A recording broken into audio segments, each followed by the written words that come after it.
Assalamualaikum warahmatullahi wabarakatuh. Pertama-tama saya ucapkan puji dan syukur kepada Tuhan Yang Maha Esa, karena atas kehendak-Nya lah kita dapat melakukan presentasi pada hari ini. Baiklah, untuk mengefisienkan waktu, langsung saja saya memperkenalkan pemateri saya. Pemateri pertama yaitu adalah saya sendiri, Nur Makfira, sekaligus sebagai moderator. Kemudian pemateri kedua yaitu adalah Cindy Nur Amelia, yang ketiga adalah Siti Nurhaliza Yampel, yang keempat adalah Rostia, kelima adalah Ahmad Ma'ruf, keenam adalah Fadlia Mubakira, dan yang terakhir adalah Fris Leonard Way. Baiklah, langsung saja saya akan membawakan materi pertama. Tab menu data. Menu data digunakan untuk mengatur penggunaan pada data, worksheet, atau lembar kerja. Untuk mengaktifkannya, Anda bisa langsung mengklik menu data atau menekan secara bersamaan pada keyboard komputer, yaitu Alt dan A, sehingga akan tampil gambar seperti di bawah ini. Baiklah, file external data digunakan untuk mengambil data yang berasal dari luar Excel. Ada 5 ikon menu yang terdapat di dalamnya, yaitu yang pertama, From Access, berfungsi untuk mengambil data dari basis atau Microsoft Access. Yang kedua, From Web, berfungsi mengambil data dari halaman sebuah web. Yang ketiga, From Text, berfungsi untuk mengambil data dari sebuah file teks. Yang ketiga, From Author Code, berfungsi untuk menghubungkan workbook ke sumber data dalam jaringan. Yang kelima, Existing Connect, berfungsi untuk menghubungkan Word ke sumber data dalam sebuah jaringan. Baik, di sini saya akan menjelaskan tentang connection.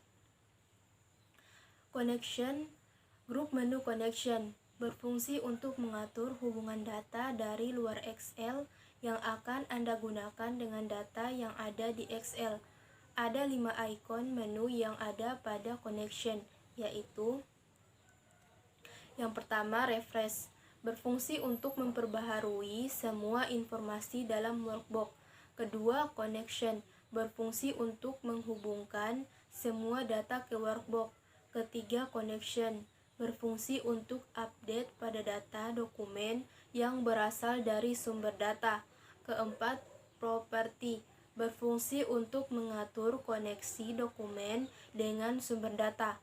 Kelima, Edit Links, berfungsi untuk menampilkan atau melihat semua file yang terhubung dengan dokumen untuk mengupdate atau memutuskan hubungan. Di sini saya akan melanjutkan materi dari Siti Nurhaliza, yaitu sort dan filter. Dalam aplikasi Excel dikenal dengan istilah sort dan filter.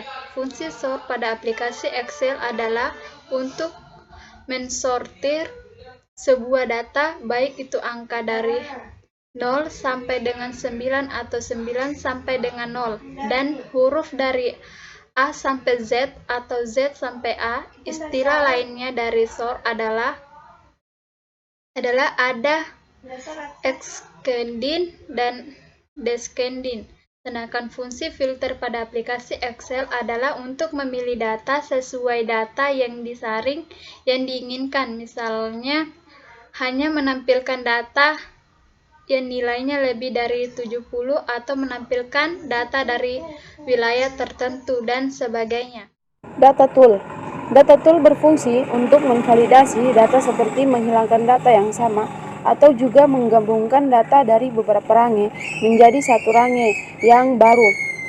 Ada 5 ikon menu yang terdapat pada Data Tool, yaitu Text to Column, berfungsi untuk memisahkan dua kata yang berada dalam satu sel menjadi 2 sel atau lebih. Remove Duplicate, berfungsi untuk menghapus salinan baris dalam set. Data Validation, berfungsi untuk membuat tuntunan dan ketentuan validasi dari sebuah pengelolaan data. Consolidate, berfungsi untuk mengombinasikan nilai dari beberapa range ke dalam sebuah range baru. What if analysis, berfungsi untuk mencoba beberapa alternatif nilai pada formula. Selanjutnya adalah outline. Outline bisa Anda gunakan untuk menampilkan data secara berkelompok. Ada 3 ikon menu yang terdapat di dalamnya, yaitu 1. Grup, berfungsi untuk mengelompokkan data sesuai dengan kriteria tertentu yang diinginkan. Kemudian yang kedua adalah ungroup, berfungsi untuk menghapus data-data yang sudah dikelompokkan dengan menyeleksi terlebih dahulu data yang ingin dihapus. Dan yang ketiga adalah subtotal, berfungsi untuk menghitung nilai subtotal dan grand total atau total keseluruhan data dengan kriteria tertentu. Sekian materi dari kami, terima kasih. Mohon maaf jika ada kesalahan. Saya akhiri, wabillahi taufiq wal hidayah. Wassalamualaikum warahmatullahi wabarakatuh.